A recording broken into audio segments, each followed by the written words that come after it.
మన Ramala collections Ashadham sale up to 60% offer. 2 లక్షల విలువ చేసే సిల్వర్ జ్యువెలరీ కొనుగోలుపై 50,000 విలువ చేసే సిల్వర్ జ్యువెలరీ ఫ్రీ.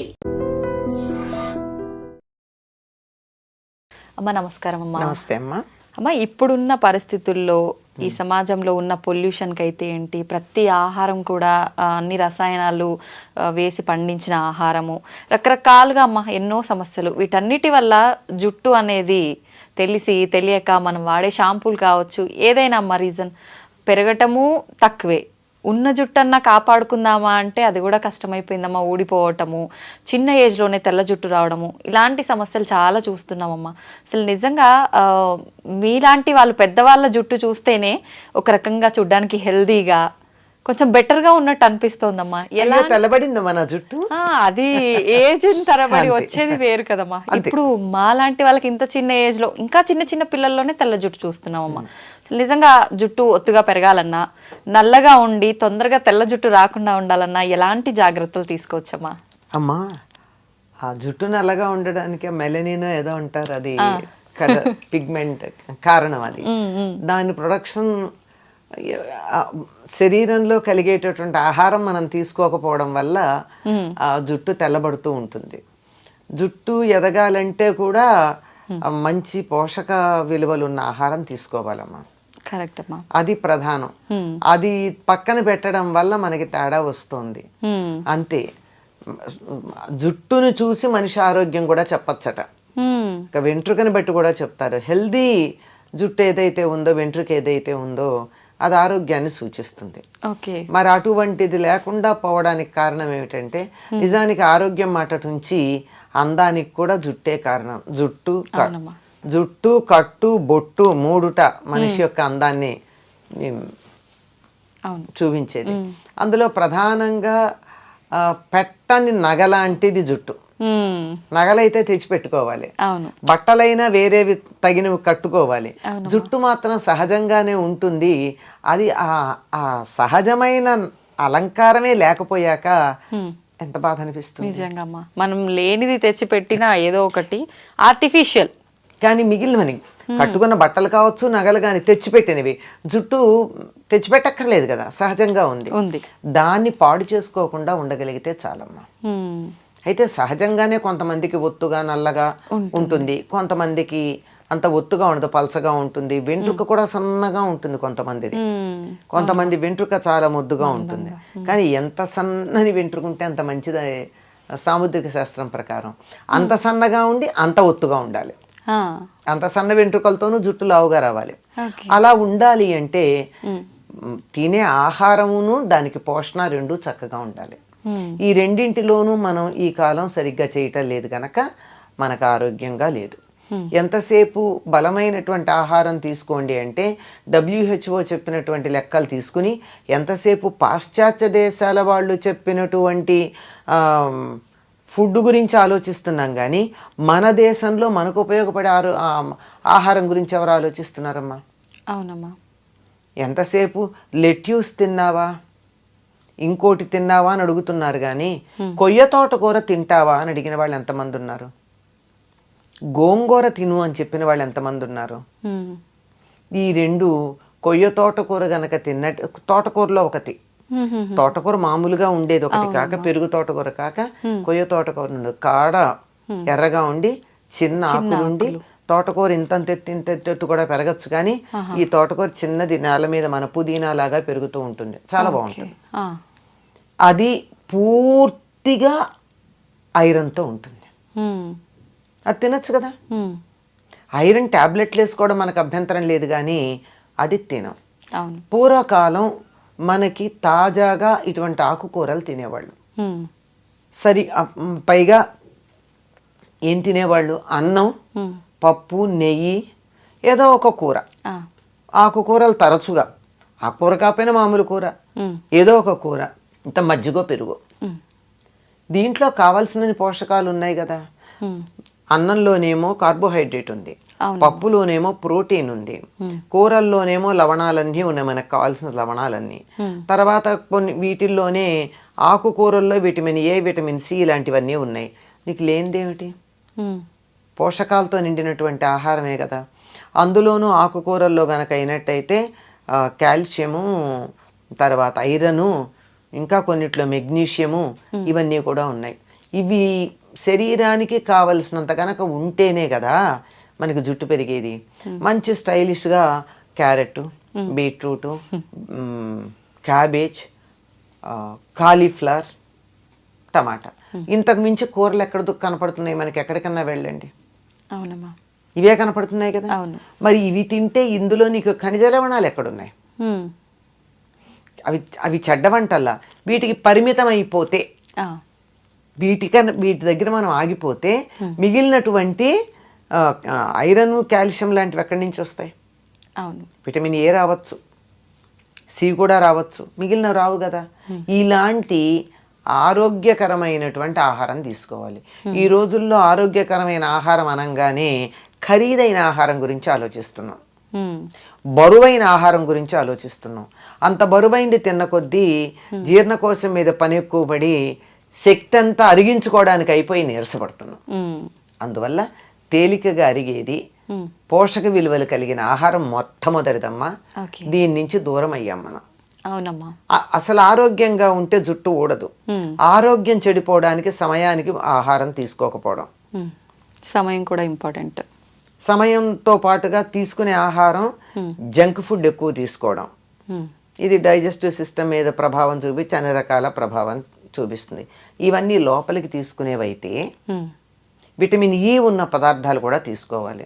అందుకే ఆల్మండ్స్ తినమంటున్నారు. కొంచెం డబ్బు ఎక్కువ కదా, ఖరీదు ఎక్కువ కదా, అది మంచిది అనుకుంటాం మనం. అవునమ్మా. ఖరీదైతే మంచిది అనే అభిప్రాయం ఉంటుంది కదా, అలా సాగుతుంది. సరే, తీసుకుంటే తప్పేంలే, తీసుకోవచ్చు. కానీ అందులో ఎంత ఆయిల్ తీసేసిన పిచ్చి ఆల్మండ్స్ వస్తున్నాయి కూడా చూసుకుని తీసుకోండి. ఆల్మండ్ ఆయిల్ తీసేసిన కూడా వస్తాయి, అట్లా కాకుండా. సరే, ఇదైతే ఇక బయట చేయవలసిన పోషణ ఏదైతే ఉందో దాంట్లో ప్రధానమైనది మనం మానేసాం. అందువల్ల జుట్టు తెల్లబడుతోంది. ఏంటమ్మా అది? ప్రధానమైన పోషణ ఏమిటంటే తలకి నూనె రాచుకోవడం. ఎంతమంది చేస్తున్నారు? చాలా తక్కువగా. ఎప్పుడు నెలకు ఒకసారి, నెలలో 2 సార్లు. అది భయంకరమైనటువంటి దోషంలాగా కనపడుతుంది మనకి.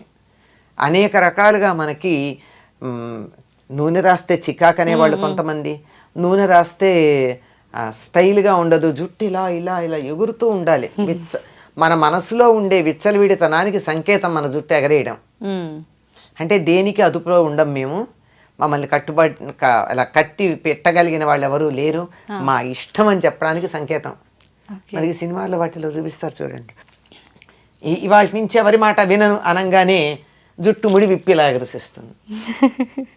అంటే అక్కడ కనపడుతుంది స్వాతంత్రం. ఇలా ఎగరేస్తే నూనె రాచిన జుట్టాలు ఎలా ఉంటుంది? ఉండదు. కనుక అది కాదు. పైగా సినిమాల్లో చూపించి, నవలల్లో రాసి, వీటన్నిటిని చిత్రాల్లో వేసి, పైగా కొన్ని రకాల బొమ్మలు చూసి, రవివర్మ బొమ్మలు అవి, జుట్టు విరబోసుకోవడం ఫ్యాషన్ అనుకున్నాం. ఈ నూనె రాయకపోవడం, విరబోసుకోవడం, ఈ రెండు పొడవాటి జుట్టు రాకపోవడానికి, జుట్టు తెల్లబడడానికి కారణం. ఈ మధ్య డాక్టర్లు కూడా కొంతమంది చెప్తున్నారు కదమ్మా, డైలీ నూనె పెట్టి అలా వదిలేయకూడదు, ఎక్కువగా అంటే పెట్టి హెడ్ బాత్కి ఒక 1/2 అవర్ బిఫోర్ పెట్టి వెంటనే తలస్నానం అంటే మనం వద్దంటూ మనం రాచుకోమంటున్నాం గనక చెప్తున్నారు, మనకు కంఫర్ట్ ఇస్తున్నారు అంతే. లేకపోతే ఆ డాక్టర్ దగ్గరికి నేను వెళ్ళను కదా. ఒక ఆర్టికల్ రాశారమ్మా గొల్లపూడి మారుతీరావు గారు, ఆయనకి చుండ్రు వచ్చింది ఒకసారి. నేను మరి స్క్రీన్ మీద కనపడతాను, చుండ్రు వస్తే నాకు ఎట్లా అని ఒక స్కిన్ డాక్టర్ దగ్గరికి వెళ్ళారట. వెడితే ఈయన సెలబ్రిటీ కదా, అందువల్ల మీరు నాకు ఫీజు కట్టి వచ్చారు కనుక నేను ఏదన్నా మందు రాయాలి కానివ్వండి, దీనికి మందక్కర్లేదండి అన్నట్ట. అదేమిటండి అంటే, ఇంటికి వెళ్ళి మీరు తలకి నువ్వుల నూనె రాచుకుని కాసేపు ఎండలో కూర్చుని ఆ తర్వాత మీరు ఆ నువ్వుల నూనె వదిలించేసుకోండి.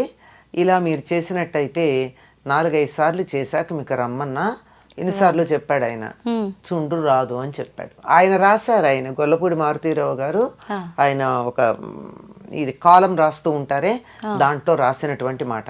ఆయన ప్రపంచ ప్రఖ్యాతిగా గాంచినటువంటి డెర్మటాలజిస్ట్, ఇది రాసినటువంటి ప్రిస్క్రిప్షన్ రాసిన ఆయన. ఓకే. ఇంటికి వచ్చి ఆ మాట చెప్తే వాళ్ళ నాయనమ్మ తిట్టిందిట. నేను చిన్నప్పటి నుంచి చెప్తూనే ఉన్నాను, బుద్ధి లేదుట్రా అని. ఆ, అంతే కదా. అంతే. అంచేత వారానికి ఒక్కసారన్నా నువ్వుల నూనె బాగా తలకి పట్టించి కొంచెం సేపు నాని అప్పుడు తలంటి పోసుకోండి.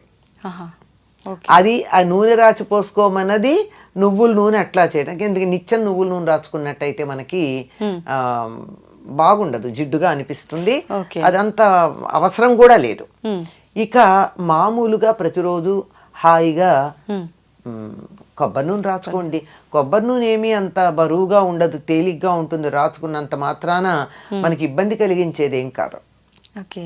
కనుక నూనె రాచుకుంటే జరిగేది ఏమిటో చెప్తా. ఆ, నూనె రాచుకుని మనం ఎండలోకి వెళ్ళినట్టయితే ఆ నూనె వెంట్రుక మీద ఉన్నటువంటి నూనె సూర్యుడి నుంచి వచ్చేటటువంటి అల్ట్రావైలెట్ కిరణాలని రిఫ్లెక్ట్ చేస్తుంది, లోపలికి రానియదు. అందువల్ల జుట్టు తెల్లబడదు. ఓకే. దానిపైన ఉన్నటువంటి మెలనిన్ పొరనది పాడు చేయదు, ఉమ్, నలుపు రంగుని. ఓకే. అందువల్ల తొందరగా నల్లబడదని పెద్దవాళ్ళు చెప్పిన మాట. ఇది మనకి నచ్చదు గనక ప్రత్యామ్నాయాలకు పెడుతూ ఉన్నాం. కనుక మీరు ఇలా ఫోన్ తీసి యూట్యూబ్ గనక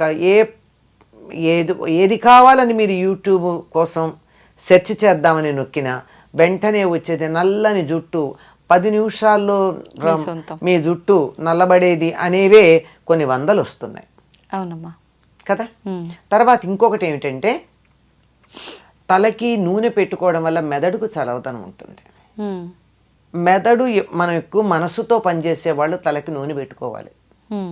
లేకపోయినట్టయితే మెదడు యాక్టివిటీ ఎక్కువయ్యి వేడి వచ్చి ఆ వేడి ఇక్కడి నుంచి బయటకు వచ్చే జుట్టు తెల్లబడిపోతూ ఉంటుంది. అందుకే పరీక్షలు అది అయినప్పుడు ఇంట్లో పెద్దవాళ్ళు ఏం చేసేవాళ్ళు, మా పూర్వం బాగా చదువుకుంటే పరీక్షలు అయిపోయాను ఆయన మెదడు బుర్ర వేడెక్కినట్టుందని చెప్పి ఆమోదం పెట్టేవాళ్ళు. ఇలా పెడుతుంటే అలా ఇదైపోతుంది, అందులో ఏముండకుండా ఆవిరైపోతుంది, ఇంకిపోతుంది. పరీక్షల్లో ఇప్పటికైనా సరే వారానికి ఒకసారి కానీ తలకి ఆముదం పెట్టుకోగలిగినట్టయితే జుట్టు ఎట్లా పెరుగుతుందో మీకే తెలుస్తుంది. అంటే నల్లబడుతుందని నేను చెప్పలేను, ఎందుకంటే నల్లబడ్డం అనేది మనం చాలా వాటికి రకరకాల పనులు చేస్తున్నాము. వయసు కూడా ఒక ప్రభావం ఉంటుంది. కనుక ఆముదం పెట్టుకుని చూడండి, మంచి ఆముదం. డెఫినెట్లీ జుట్టు పెరగడంలో తేడా ఉంటుంది. కాకపోతే ఆముదం పెట్టుకుంటే కొంచెం జుట్టు అతుక్కుపోయినట్టు అనిపిస్తుంది. మరి అవ్వా కావాలి బొవ్వా కావాలంటే ఎట్లాగండి.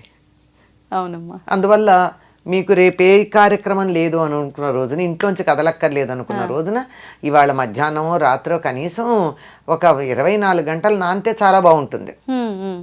ఆ ఆముదం పెట్టుకుని ఆ తరువాత అప్పటికి లోపలికి పెడుతుంది, మెదడుని చల్లబరుస్తుందమ్మా.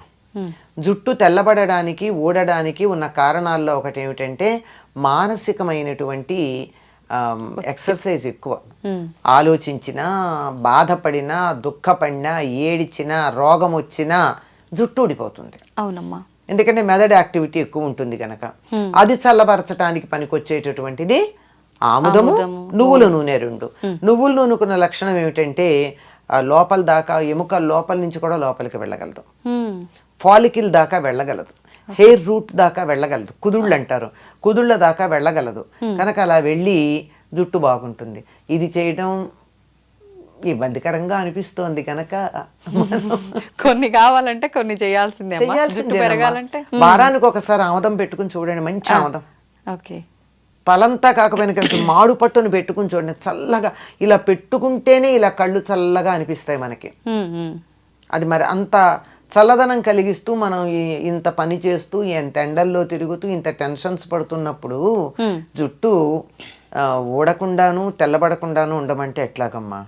దానికి కొద్దిగా బలం ఇవ్వాలి కదా మనం. దాన్ని వాడుకుంటున్నప్పుడు దాన్ని రిప్లెనిష్ చేయాలి కదా. అలా చేస్తే ఇలా ఉంటుంది. చాలా మంది ఈ మధ్య కాలంలో జుట్టు పెరగడం కోసం అని చెప్పి రకరకాల ఆయిల్స్ తయారు చేస్తున్నారు కదమ్మా. నిజంగా అలా తయారు చేసి పెట్టుకున్న ఆయిల్స్ వల్ల ఫలితం ఉంటుందంటారా? మరి ఎలా తయారు చేస్తారో తెలియదు కదమ్మా. కానీ కొన్ని జుట్టుని పెంచగలిగిన లక్షణాలు ఉన్నవి కొన్ని ఉన్నాయి. ఉదాహరణకి పొన్నగంటాకు, గుంటకలగరాకు, తర్వాత గడ్డి చామంతి అంటారు, ఇక్కడ పలకాక్ అంటారు, అది నలుపు రంగు చిన్న ఇస్తుంది. చామంతి పూలాగా ఉంటుంది. చామంతి బంతి పూలలాగా చిన్న చిన్న ఉంటాయి ఓకే. అది. తర్వాత సరస్వతి ఆకు, తర్వాత ఉసిరిగా, ఇవన్నీ జుట్టు పెరగడానికి సహకరిస్తాయి. అంటే ఉసిరిగా నలుపు రావడంతో పాటుగా చేసేది ఏమిటంటే విటమిన్ సి, ఎక్స్టర్నల్గా కూడా విటమిన్ సి ఇస్తున్నాం. ఇవన్నీ కూడా జుట్టుకి సహకరించేటటువంటివి. మరి వీటిని ఎంత వేస్తారో, ఏ పాళ్లల్లో వేస్తారో చేసేవాళ్ళు మనకి తెలియదు కదా. మందార పూలు ఇవన్నీ కూడా జుట్టుకి సహకరిస్తాయి. అందువల్ల జుట్టు ఎదుగుదలకి, వాటికి ఎదుగుదల అన్నదానికన్నా ఆరోగ్యంగా ఉండడానికి సహకరిస్తాయి. ఎంతన్నా ఉండని పేల్గా కాకుండా చక్కగా ఉన్న జుట్టు కొంచెం ఉన్నా బాగానే ఉంటుంది. అవునమ్మా, అలా ఉండడానికి. మా చాలా మంది ఆయిల్ పెట్టుకునే ముందు కొంచెం గోరువెచ్చ చేసి పెట్టుకుంటూ ఉంటారమ్మా, అలా పెట్టుకోవచ్చు అంటారా? తప్పింది, గోరువెచ్చగానే ఉండాలి. తొందరగా కుదుళ్ళల్లోకి పెడుతుందని అర్జెంటుగా కడిగేసుకోవచ్చు. లేకపోతే కూడా ఏం చేస్తారు, మీకు ఈ పార్లర్లకు వెడితే నూనె పెట్టేసిన తర్వాత ఒక తడిపిన వేడి నీళ్ళల్లో తడిపినటువంటి టర్కిష్ టవల్ తలకి చుడతారు. ఈ ఆవిరికి లోపల ఎడుతుంది. మనమంతా చేయలేకపోయినా హాయిగా గోరువెచ్చగా చేసైనా పెట్టుకోవచ్చు, లేదా ఒక టవల్ చుట్టేసుకోవచ్చు. ఎందుకంటే లోపలికి ఇంకడానికి తరచుగా రాసుకునే వాళ్ళకి సమస్య లేదమ్మా. లేదు అమ్మ. ఈ జాగ్రత్తలన్నీ తీసుకున్న తర్వాత మనం నార్మల్గా శీకాకాయ, కుంకుడుకాయలు ఇవి వాడాలంటారు. కానీ ఇవన్నీ వాడటం అంటే ఈ జనరేషన్ వాళ్ళకి హెయిర్ రఫ్గా అనిపిస్తుంది, అంత సిల్కీగా ఉండదు, ఇలాంటి ఇబ్బందులన్నీ ఉంటాయని చెప్తుంటారు కదమ్మా. ఎట్లా జాగ్రత్తలు తీసుకోవాల్సినవన్నీ తీసుకున్నాం. షాంపూ వాడచ్చు అంటారా, పర్వాలేదా? సూట్ అయితే వాడచ్చమ్మా. ఒకసారి టెస్ట్ చేసుకుని చూడండి. హెయిర్ స్మూత్గా ఉండాలి అంటే ఒక మందారాకులు 4 తీసుకుని మెత్తగా గనక చేస్తే అసలు జిగురు వస్తుంది. స్నానం అంతా అయిన తర్వాత, తల రుద్దుకోవడం అయిపోయిన తర్వాత దీనిని ముందైనా సరే ఈ మందారాకులు జిగురు ఉంటుందమ్మా, అసలు షాంపూ లాగా అనిపిస్తుంది. అది గాని తలకి పెట్టేసుకున్నట్టయితే, పెట్టుకుని స్నానం చేయాలి, అది పెట్టుకుని ఉంచరు. చేస్తే మీరు వద్దన్నా మెత్తగా పట్టుకుచ్చులా ఉండి మీరు ఇలా క్లిప్ పెట్టుకోవడానికి ఇట్లా తీస్తే కూడా జుట్టు జారిపోతుంది. అంత స్మూత్ గా జారిపోయేటట్టు ఉంటుంది. అంటే న్యాచురల్ కండిషనర్. ఇంకా అలోవెరా అంటారు, అదంటారు, ఇదంటారు. కానీ ఇది పల్లెటూళ్ళల్లో అందరూ వాడి సక్సెస్ అయినది. అది నేను చెప్పింది మందారాకు. ఇప్పుడు ఈ కుంకుడుకాయ, శీకాకాయతో తల స్నానం చేయాలనుకునే వాళ్ళు ఆ ప్రాసెస్ ఏ రకంగా ఉంటుందమ్మా? మేమైతే చిన్నప్పుడు కుంకుడుకాయలు కొట్టి అందులో గింజలు తీసి వీటిని మళ్ళీ తొందరగా అవ్వాలంటే వీటిని మళ్ళీ బాగా దంచేవాళ్ళం చిన్న గుండ్రాయితో. లేదంటే కూడా నీళ్లలో వేసి నానబెట్టేస్తే రసం వచ్చేస్తుందమ్మా. ఆ రసంలోనే మేము మందారాకులు వేసేసేవాళ్ళం, కలిపేసి రుద్దేసుకునేవాళ్ళం అంతే. శీకాయ అయితే ఉడకబెట్టాలి, లేకపోతే పొడుము పట్టించుకోవాలి. శీకాయ, కుంకుడుకాయ అయితే కాయలనైనా ఒక్కసారి ఇలా చితగొట్టి నానబెట్టేస్తే అయిపోతుందమ్మా. పొడి చేసి పెట్టిన తర్వాత వేడి నీళ్ళతో కలిపి అప్లై చేసుకోవడమేనమ్మా? శీకాయ అయితే వేడి నీళ్ళలో కలపాల్సిందేనమ్మా. ఉడకబెడతారు కూడా కొంతమంది. కుంకుడుకాయ కూడా తేలిగ్గా అవ్వాలి అంటే, పని తొందరగా అవుతుందంటే ఒక్కసారి స్టవ్ మీద పెడతారు. ఈ రోజుల్లో స్టవ్ ఈజీగా అందుబాటులో ఉంది కదా. పూర్వం అయితే పొయ్యిలు వెలిగించాలి, కష్టంగా ఉండేది కనుక అది కష్టం. కానీ త్వరగా వచ్చేస్తుంది. షాంపూ కన్నా హాయిగా వచ్చేస్తుంది రసం. కాకపోతే చేత్తో ఇట్లా పిసగాలి, రసం తీసుకోవాలి. చిన్నపిల్లలకు పోసేటప్పుడు అయితే మేము టీ స్టెయినర్లో ఆ రసాన్ని వడగట్టి వాళ్ళకి పిప్పి తగలకుండా చేసేవాళ్ళం చిన్నతనంలో. తలుచుకుంటే చెయ్యొచ్చమ్మా. అవి పాతకాల పద్ధతిలోనే మనస్సులో ఒక అభిప్రాయం ఏర్పడిపోయి వాటి మీద నెగిటివ్ ఫీలింగ్ ఉండడంతో వాటి దగ్గరికి వెళ్ళలేకపోతున్నాం. నిజమే అమ్మా. చెప్తుంటే సింపుల్ గానే అనిపిస్తుంది అమ్మా, కాకపోతే దానికంటూ కొంత సమయం కూడా కేటాయించాల్సి ఉంటుంది ఇదంతా చేయాలంటే. ఎందుకని ఎంత పెద్ద సమయం అమ్మ? ఎప్పుడప్పుడు అన్ని తెచ్చుకునేటప్పుడు కుంకుడుకాయలు తెస్తారు, తలకి నూనె పెట్టుకునేటప్పుడు నానబెడతారు, వాడుకుంటారు. సిజర్స్ పట్టుకెళ్ళి ప్యాకెట్ కట్ చేసుకునే లోపల విసుగుతారు, పోసుకుంటారు. ఏముందానికి? ఇంకా ఫాస్ట్ గా కూడా వదులుతుంది నూనె, చాలా తేలికగా జిడ్డు వదులుతుంది. అలా రోజు తలస్నానం చేసే వాళ్ళు కూడా రోజు పెట్టుకోవచ్చమ్మా, పర్వాలేదా? అవసరం లేదు. ఆ ఉన్న కాస్త న్యాచురల్ ఆయిల్ కూడా పోతుంది. హ్మ్. జుట్టుకి మనకి లోపల నుంచి రూట్లో నుంచి కొంత ఆయిల్ వస్తుంది, అవునమ్మా. అది కూడా పోతుంది రోజు ఈ పని చేస్తే. ఓకే, సంతోషం అమ్మా. నమస్తే. వస్తుంది.